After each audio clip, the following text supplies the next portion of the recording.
позадината на Илон Маск потекнува од Јужна Африка белечко семејство. Не мора тоа да значи. Не секој белец во Јужна Африка е склон да го поддржува апартхеидот што постоеше таму или белечкиот супрематизам на црнците. Но, одеднаш, кога ќе се стави тој дел со останатите секвенции, одеднаш станува нешто пологично.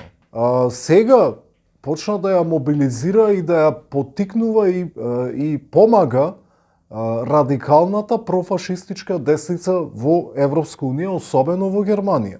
Уште една важна секвенца. Една корелација исто интересно, која веќе споредувам две временски секвенции, да кажем, ме потсеќа на Хенри Форд во 40-тите години, па и 30-тите.